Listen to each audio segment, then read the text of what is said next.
Olá pessoal, tudo bem com vocês? Sou o professor Walter Rocha e o objetivo da nossa aula hoje é estudarmos sobre esses três tipos de velocidade: velocidade média, velocidade escalar média e velocidade instantânea. Então vamos diferenciar esses três tipos de velocidades, compreendendo assim melhor a definição de cada uma delas. Vamos avaliar isso em uma dimensão apenas, né? Então a análise aqui é unidimensional. E reparem que para definir a velocidade média, então eu já tenho aqui um eixo x que vai ser o meu referencial. Para determinarmos a velocidade, qualquer que seja o tipo, nós precisamos observar a variação da posição com relação ao tempo. Então temos uma definição prévia que é o deslocamento. Suponhamos que um móvel esteja na posição -10 num certo intervalo de tempo. Eu vou chamar essa posição inicial aqui de x0. E o tempo em que ela estava nessa posição inicial eu vou chamar de t0 e o valor eu vou fornecer t0, 0. Geralmente, convenciona-se que o t0 é 0. Pode ser diferente, mas geralmente se coloca o t0 como sendo 0. E após um certo intervalo de tempo, esse móvel passa a ocupar a posição 20, a qual eu vou chamar de x1. E o tempo t1, que ocorreu essa nova observação aqui de posição, vai ser, digamos, 3. O deslocamento, que é uma definição importante e prévia, o deslocamento, como está sendo avaliado no eixo x, eu vou chamar de ΔX.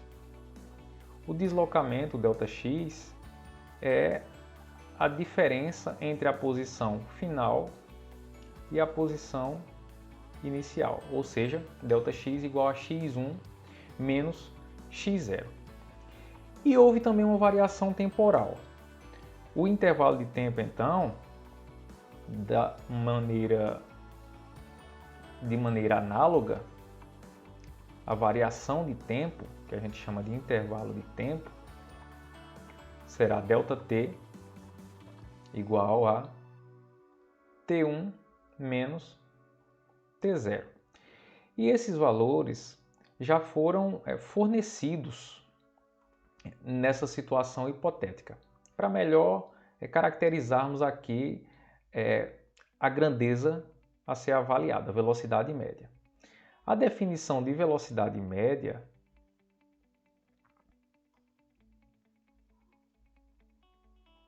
é a seguinte: variação do espaço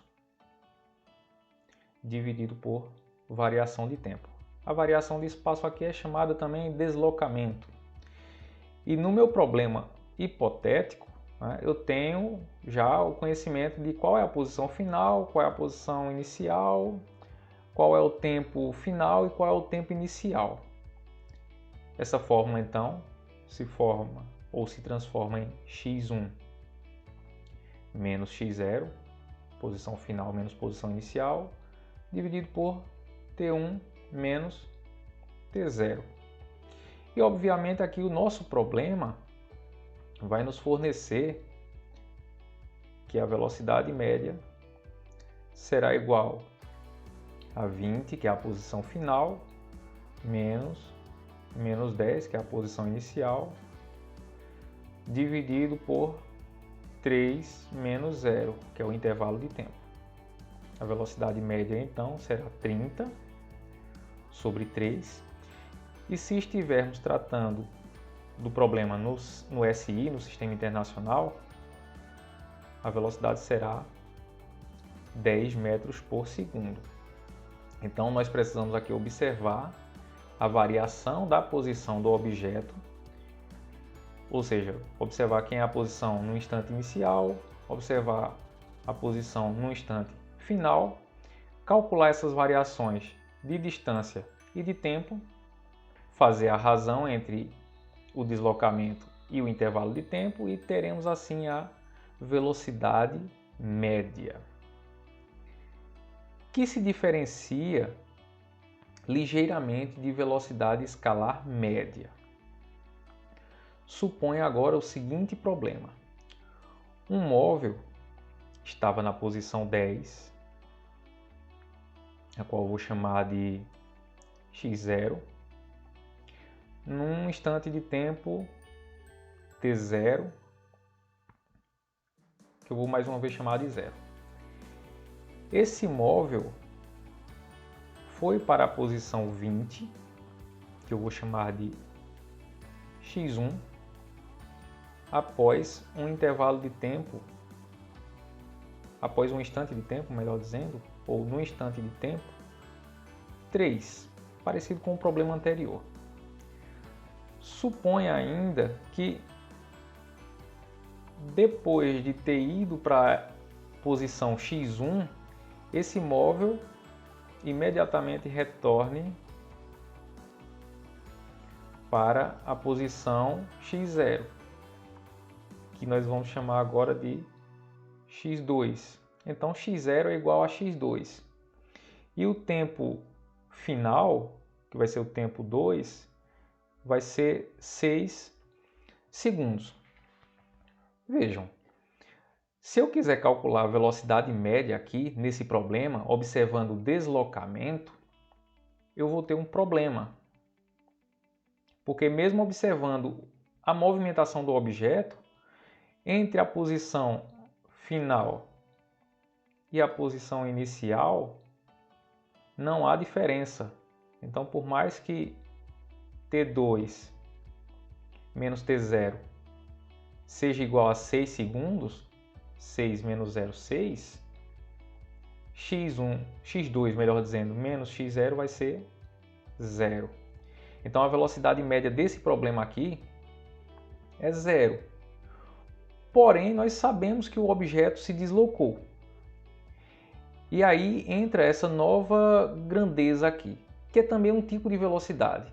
Só que aqui nós vamos considerar não o deslocamento do objeto, ou seja, não vamos analisar a posição final e a posição inicial, mas sim quanto o objeto de fato andou, independentemente da direção que ele andou. E é fácil notar que ele primeiro andou 30 metros no sentido positivo, se eu estiver tratando no sistema internacional, a distância, e depois 30 metros no sentido negativo. Ao todo, então, ele percorreu 60 metros num intervalo de tempo de 6 segundos. E aí surge, então, a definição de velocidade escalar média, que eu vou chamar de SMED, ou S-média, velocidade escalar média. A definição é distância percorrida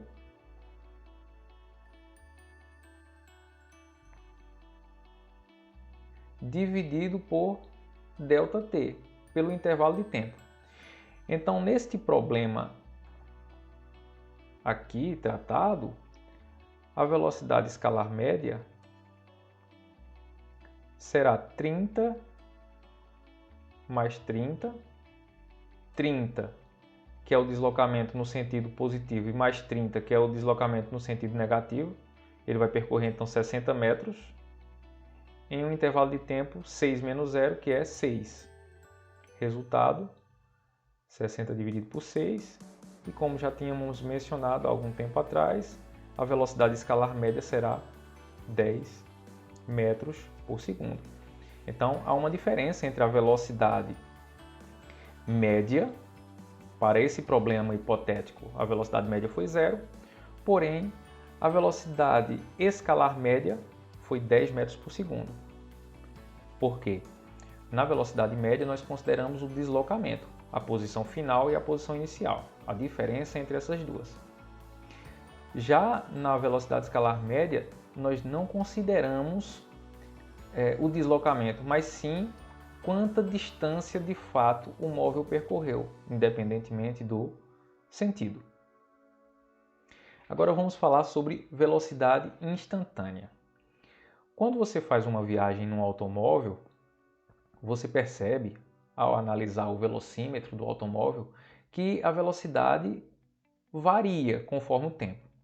Quando nós calculamos a velocidade média ou a velocidade escalar média, nós estaremos preocupados com uma velocidade que defina o trajeto como um todo, não significando necessariamente que aquela velocidade média calculada foi a velocidade desenvolvida ao longo de toda a trajetória percorrida pelo móvel.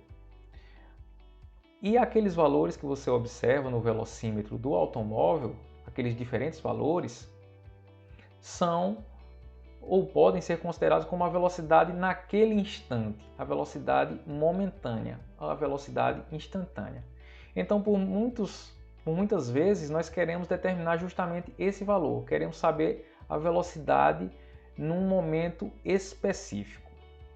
Então, vamos ver aqui esse gráfico que eu vou desenhar, o gráfico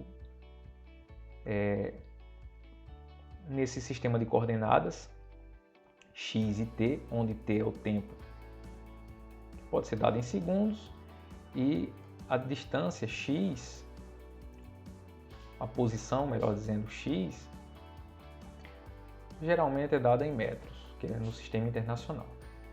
Mas independentemente disso, da unidade, né, a compreensão é a mesma. Vejamos então a descrição dessa função aqui, que é uma função x de t, posição em relação ao tempo. Se eu travar dois pontos aqui, aos quais eu vou chamar P e Q, onde o ponto P está associado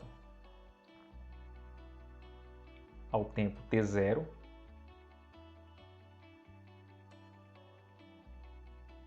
e a posição x de t0. O ponto Q está associado a um tempo t1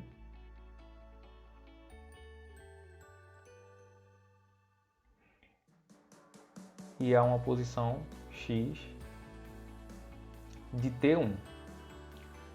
Se eu quiser determinar a velocidade média, eu vou calcular a variação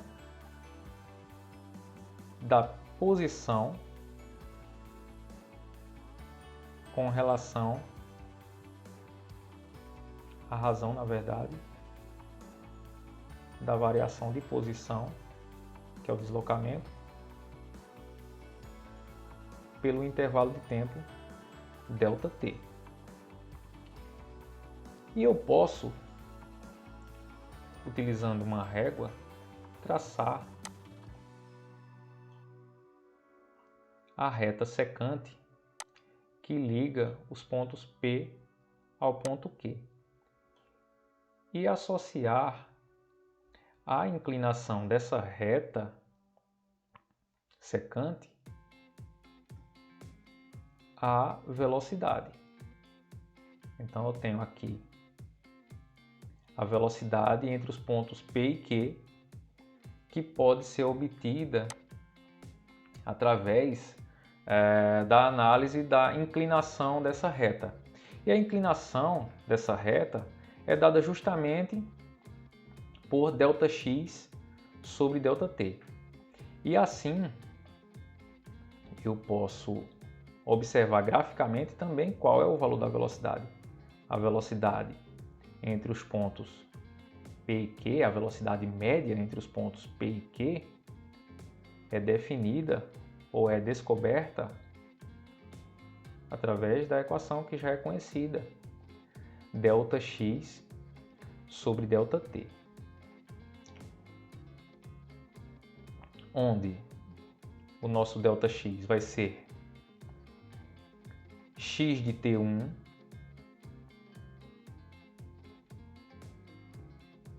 menos x de t0, que são a posição final e a posição inicial do móvel,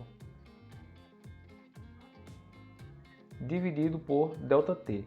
ΔT é o mesmo que T1 menos T0. Eu vou manter o ΔT aqui, nessa expressão. Até agora não falamos sobre velocidade instantânea. Eu estou tratando aqui da velocidade entre os pontos P e Q, que obviamente não é instantânea, porque decorreu um tempo considerável aqui. Suponha que ΔT não seja um valor pequeno. Mas na medida em que eu me aproximo do ponto P e suponha que eu queira calcular a velocidade no ponto P, isso corresponde a trazer cada vez mais próximo o ponto Q, a partir do ponto P. Então eu estou aproximando o ponto Q do ponto P.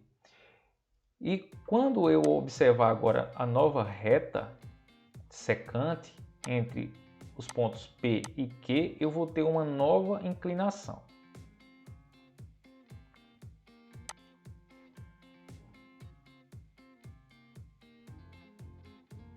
Que é esta.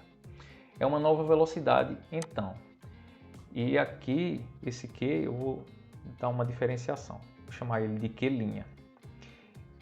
E eu posso colocar o Q cada vez mais próximo do ponto P. E assim eu posso chamar, inclusive, essa situação, ou posso denominar essa situação como Q tendendo para o ponto P. Na medida em que Q se aproxima de P, eu vou tendo uma reta que se aproxima da reta tangente no ponto P. Se eu colocar quase em cima o ponto Q do ponto P, eu vou ter uma reta cada vez mais próxima à tangente. E em cálculo diferencial integral, a definição de limite leva em conta você trazer um ponto mais próximo possível de outro, mas não pode ser necessariamente em cima daquele ponto. Então Q não está necessariamente em cima de P, porém está próximo o suficiente, muito próximo. Consequências disso: quando Q está muito próximo de P, significa que o T1 está muito próximo do T0. Então eu digo também que T1 tende para T0. Eu posso afirmar isso. E outra coisa que fica clara também, quando Q tende para P, é que o x de T1 está cada vez mais próximo de x de T0. Então eu posso, mais uma vez, de forma análoga ao T, dizer que x de T1 está tendendo para x de T0.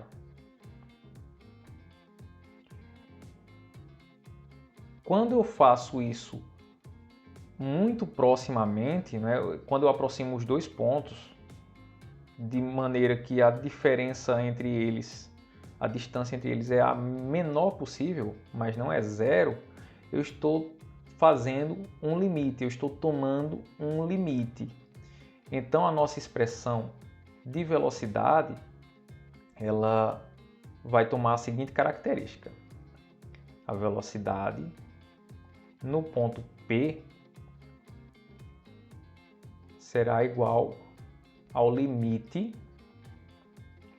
quando a variação de tempo é muito pequena, tendendo para zero.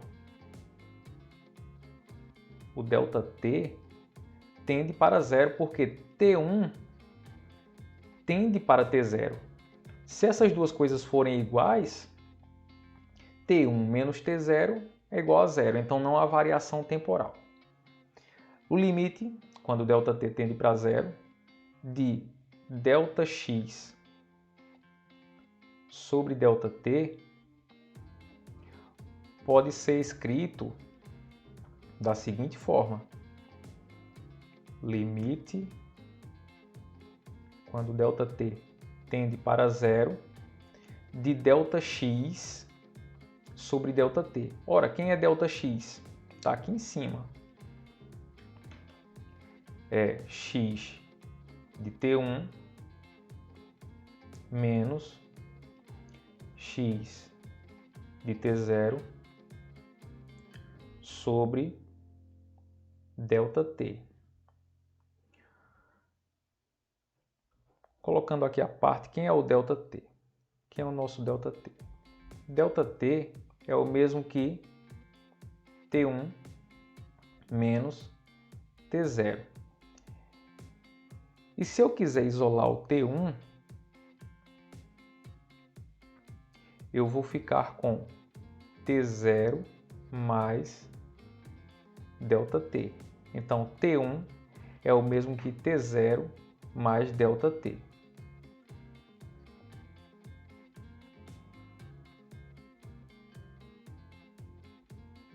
Vou guardar esse resultado aqui porque vai ser útil na próxima passagem.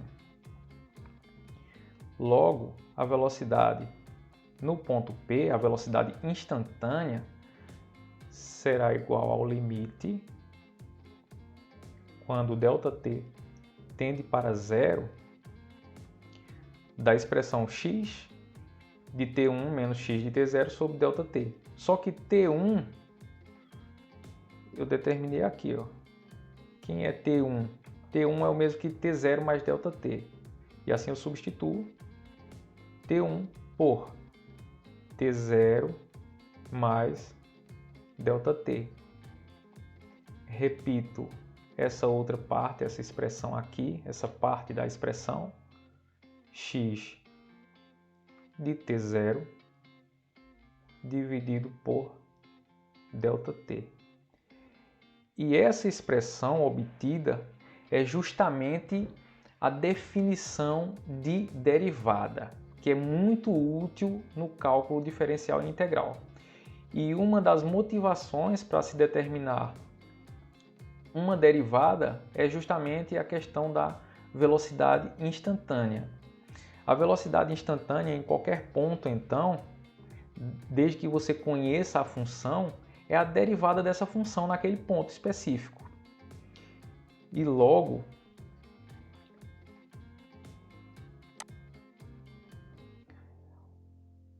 a velocidade pode ser escrita da seguinte forma. De forma geral, velocidade vai ser a derivada de x em relação ao tempo. Então, dessa forma, nós podemos determinar a velocidade instantânea em qualquer ponto. Eu posso calcular, então, essa velocidade derivando a função dada. Pois bem, gente, era essa a nossa motivação dessa aula, diferenciar velocidade média de velocidade escalar média de velocidade instantânea. Espero que tenham gostado e até a próxima aula. Tchau!